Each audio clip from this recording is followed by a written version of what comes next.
नमस्ते दोस्तों, आज के वीडियो में हम लोग बात करने वाले हैं कि जैसे गली मोहल्ले में होलसेल का काम करना है किराने से रिलेटेड, तो किस प्रकार से किया जाता है। तो मैं बेसिक इन्फॉर्मेशन देता हूँ आप लोगों को कि किस प्रकार से कर सकते हैं। तो गली मोहल्ले में जब आपको किराने का होलसेल काम करना है तो आपको ज़्यादा कुछ चेंजेस नहीं करने पड़ते हैं या बहुत सारा लॉस लेके काम नहीं करना पड़ता है या बड़े होलसेलर की तरह 2% 2.5% में काम नहीं करना पड़ता है। इसको मिनिमम 8 से 10% में आपको काम करना पड़ता है जब हम गली मोहल्ले में कर रहे थे। एग्जाम्पल के रूप में समझिए, जैसे 10 वाला साबुन है, आपको 9 रुपये देना है, पर उसके लिए कंडीशन है कि 3 और 6 पीस ले तो 3 पीस से ज़्यादा लेते हैं तभी करना है, अदरवाइज़ 1-2 पीस पे आपको 10-10 रुपये के बेचना है। जैसे कोलगेट ले रहे हैं 20 वाला 18 रुपये में देना है, मतलब 10% काट के देना है। ओवरऑल आप देखे जाए तो जब बल्क में माल लेते हो तो 3-4% आपको एक्स्ट्रा बचता है, तो वही 3-4% का ये प्रॉफिट हो जाता है। और सपोज़ कुछ चीज़ें अनवांटेड रहती है जो नहीं सेल होती है, कम सेल होती है, तो उसमें आपको 15 से 20% का मार्जिन रखना पड़ता है।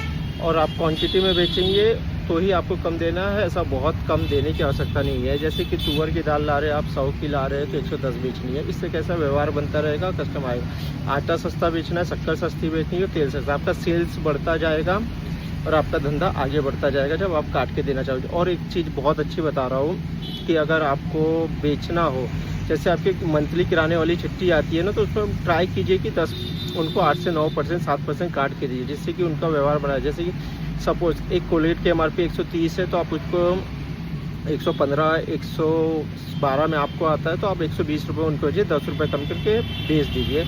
और तो इस प्रकार से उनका व्यवहार ट्रस्ट बना रहेगा और आपका प्रोडक्ट बिकता रहेगा, क्योंकि किराने की चिट्ठी में आप इतना मार्जिन कर सकते हो। और फिर आप उसको इस तरह से मत कैलकुलेट कीजिए कि आपको 10% प्रॉफिट हुआ क्या हुआ।